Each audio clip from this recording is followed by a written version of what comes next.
Assalamualaikum warahmatullahi wabarakatuh. Baiklah, kelompok 3 pada pertemuan ini akan menyampaikan perkembangan sosial emosi pada masa dewasa awal yang beranggotakan Aisyah Endari, Kurnia Handayani, Mutiah Mutmainah, dan Zain. Materi yang akan disampaikan pada pertemuan ini adalah yang pertama, stabilitas dan perubahan dari masa kanak-kanak hingga dewasa, yang kedua, cinta dan hubungan dekat, yang ketiga, gaya hidup orang dewasa, yang keempat, tantangan dalam pernikahan, parenting, dan perceraian gender, komunikasi, dan hubungan. Materi pertama yakni stabilitas dan perubahan dari masa kanak-kanak hingga dewasa. Yang pertama, dewasa awal merupakan peralihan dari masa remaja yang ditandai dengan pencarian identitas diri yang didapat sedikit demi sedikit sesuai dengan umur kronologis dan umur mental egonya. Yang kedua, pengalaman di tahun awal masa dewasa penting untuk menentukan seperti apa individu di kemudian hari. Dan terungkapnya hubungan sosial dan emosi, keterikatan memainkan peran penting dalam perkembangan sosial emosional. Pasangan romantis sebagai pangkalan yang aman untuk mendapatkan kenyamanan dan keamanan. Selanjutnya, stabilitas dan perubahan dari masa kanak-kanak hingga dewasa ini seperti keterikatan dewasa yang memiliki 3 pembagian gaya. Ini gaya keterikatan aman, yaitu memiliki pandangan yang positif tentang hubungan, mudah dekat dengan orang lain, tidak peduli atau stres tentang hubungan yang sedang dia jalani. Yang kedua, gaya keterikatan menghindar, seperti ragu-ragu untuk terlibat dalam hubungan yang romantis dan cenderung menjauhkan diri dari pasangannya. Yang ketiga, gaya keterikatan cemas, yakni menuntut kedekatan, kurang percaya, lebih emosional, cemburu, dan posesif. Dan mayoritas orang dewasa memiliki gaya keterikatan yang aman, atau lebih suka memiliki pasangan yang terikat dengan aman. Dalam cinta, terdapat 3 dimensi, yakni yang pertama, gairah, yang merupakan daya tarik fisik dan seksual terhadap orang lain. Yang kedua, keintiman. Keintiman adalah perasaan emosi yang mengandung kehangatan, kedekatan, dan berbagi dalam sebuah relasi. Yang ketiga, komitmen. Komitmen adalah penilaian kognitif mengenai relasi dan intensi untuk mempertahankan relasi meskipun relasi itu menghadapi masalah. Pada materi ini juga membahas cinta romantis dan penuh kasih sayang. Yang pertama, cinta romantis. Cinta ini diartikan sebagai cinta yang penuh gairah atau eros, memiliki komponen kuat dari seksualitas dan kegilaan, sering mendominasi di bagian awal hubungan cinta, atau memiliki kekuatan cinta hanya di awal hubungan saja. Yang kedua, cinta kasih sayang atau cinta yang diartikan sebagai pendamping, yakni ingin dekat dengan orang lain berdasarkan kasih sayang yang dalam dan penuh perhatian, atau bisa kita artikan sebagai cinta yang tulus. Selanjutnya, cinta yang sempurna. Ini adalah bentuk cinta yang terkuat, melibatkan dimensi gairah, keintiman, dan juga komitmen. Pada gambar yang telah disajikan ini, dapat kita lihat ada 3 komponen dari cinta dan hubungan yang dekat, yakni intimacy, passion, dan juga komitmen. Pada gambar disajikan tipe-tipe cinta. Yang pertama, infatuation, yakni kebirahian atau hal jatuh cinta. Pada tipe ini, yang paling ditanamkan ini passion atau hanya gairah saja, intimacy dan komitmennya tidak ada. Yang kedua, tipe affectionate love atau cinta kasih sayang. Di sini sudah terdapat aspek intimacy dan komitmen, yakni keintiman dan komitmen atau keterikatan antara kedua orang yang saling mencintai tersebut. Yang ketiga, fatuous love, yakni cinta yang bodoh, hanya mementingkan aspek passion atau gairah dan juga keterikatan mereka tanpa adanya keintiman antara keduanya. Yang keempat, consummate love atau cinta yang sempurna. Di sini tuh terdapat semua aspek di dalam hubungannya. Ini passion, intimacy, dan komitmen. Yang dimana kedua orang yang menjalin cinta itu terdapat komitmen atau keterikatan di antara keduanya, terdapat keakraban atau intimasi, juga terdapat passion atau gairah atau keinginan yang kuat di antara keduanya.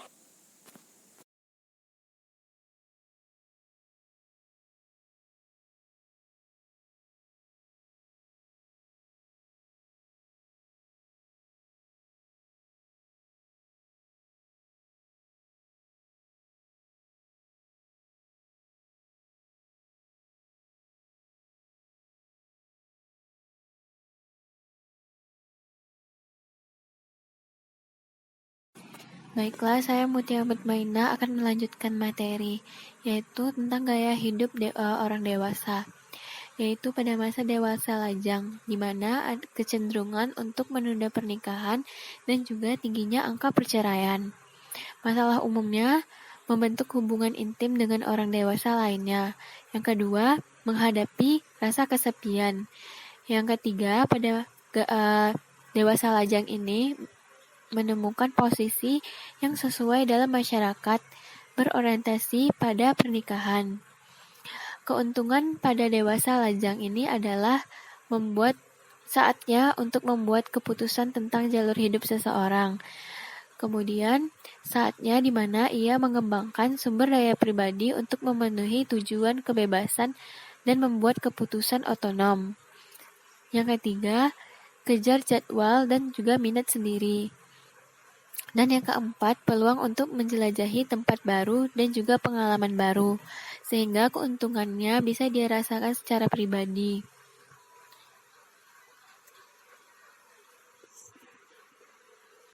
Kemudian ada kohabitasi. Kohabitasi merupakan suatu istilah yang digunakan untuk pasangan yang tinggal bersama, namun ia tidak memiliki ikatan pernikahan yang sah, atau biasanya orang-orang menyebutnya dengan kumpul kebo. Masalah umumnya itu adalah adanya ketidaksetujuan dan juga ketegangan emosional. Yang kedua, kesulitan dalam memiliki properti bersama. Dan yang ketiga, adanya resiko kekerasan yang dialami wanita semakin meningkat. Kemudian, pada masa orang dewasa yang sudah menikah, yaitu mengubah penampilannya dengan tujuan untuk memenuhi pribadi di dalam dan juga di luar pernikahan.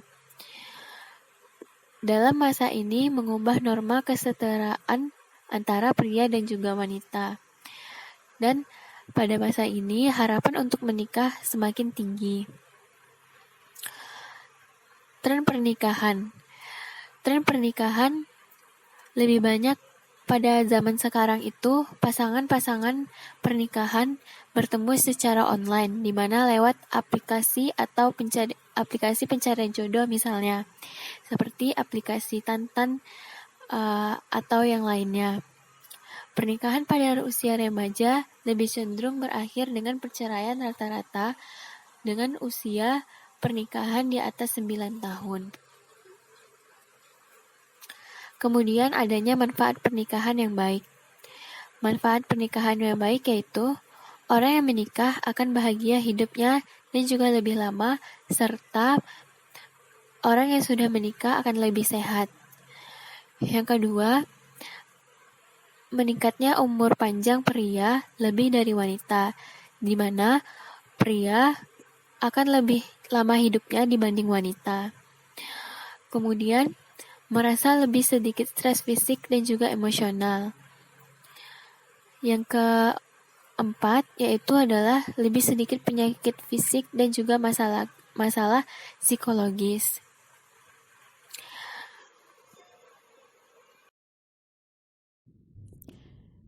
Baiklah, saya Kurnia Handayani. Di sini saya akan menjelaskan mengenai perceraian orang dewasa.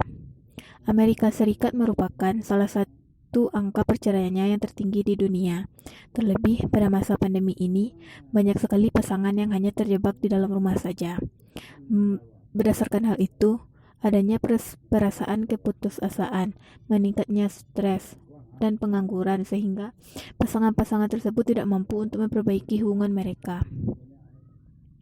Adapun faktor umum yang menyebabkan terjadinya perceraian yaitu yang pertama, pernikahan usia muda. Perceraian pada pernikahan usia muda disebabkan oleh ketidaksiapan mental untuk memikul beban hidup dan tanggung jawab. Kurangnya pendidikan dan peran orang tua dalam membimbing anak-anaknya juga merupakan salah satu penyebabnya. Usia yang masih muda tentu seorang anak masih ingin hidup bebas dan belum matangnya emosional yang dimiliki oleh sang anak. Yang kedua yaitu tingkat pendidikan yang rendah. Jika tingkat pendidikan rendah, maka bisa saja kemampuan untuk menyelesaikan masalah juga rendah. Akibatnya, karena masalah yang tak kunjung selesai, maka jalan terakhir yang dipilih adalah perceraian. Yang ketiga yaitu tingkat pendapatan yang rendah. Karena sulitnya ekonomi, seringkali menjadi alasan suami atau istri untuk memutuskan bercerai. Perceraian karena ekonomi tidak hanya karena pendapatan suami yang rendah, akan tetapi karena lebih tingginya pendapatan sang istri dari sang suami menimbulkan ketidaknyamanan yang dirasakan oleh suami sehingga perceraian merupakan hal yang terbaik. Selanjutnya yaitu tidak ada afiliasi agama. Yang kelima, memiliki orang tua yang bercerai. Memiliki orang tua yang bercerai tentu tidak mudah. Terlebih pasangan suami istri tentu menginginkan supaya tidak terjadi hal yang sama seperti orang tuanya. Akan tetapi, mungkin karena tidak belajar dari pengalaman, mereka memutuskan untuk bercerai. Yang keenam yaitu memiliki bayi sebelum menikah. Memiliki bayi sebelum menikah untuk sebagian orang memang hal yang tidak wajar. Setelah mereka menikah dan adanya kehadiran bayi membuat mereka merasakan adanya beban yang bertambah. Mereka tidak dapat bertanggung jawab dan merawat bayi mereka secara bersama sehingga memutuskan untuk bercerai.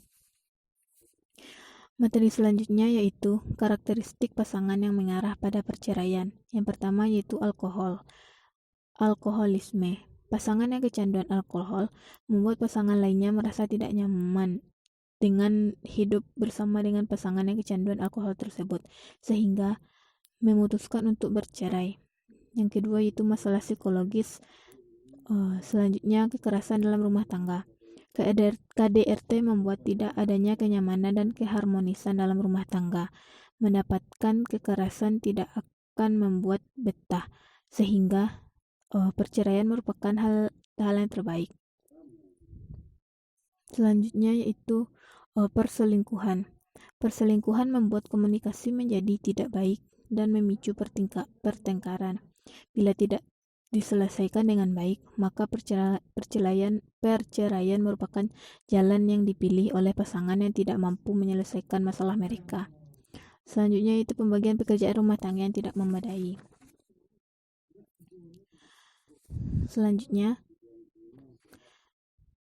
perceraian kerap kali terjadi pada tahun 5-10 usia pernikahan.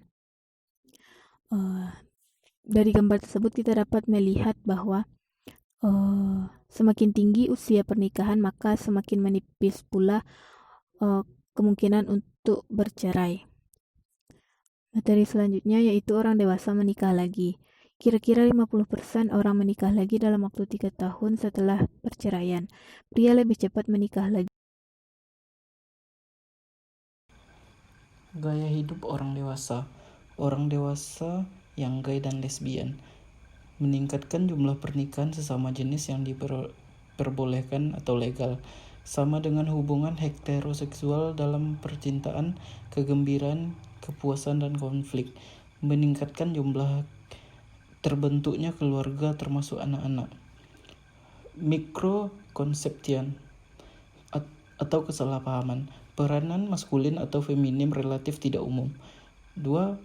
Preferensi untuk hubungan jangka panjang, hubungan yang berkomitmen. Perhatian khusus terhadap stigma, prasangka, diskriminasi transgender. Tantangan dalam rumah tangga, parenting, perceraian. Cara mempertahankan rumah tangga, membuat pernikahan berhasil. 7 prinsip dalam mempertahankan pernikahan diantaranya: 1. Membangun love maps, yaitu membangun impian bersama untuk mencapai tujuan bersama. Memupuk rasa suka dan kagum, saling mendekatkan satu sama lain, bukan saling menjauh.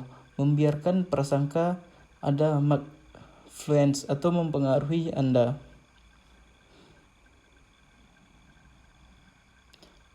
Dan menciptakan makna bersama.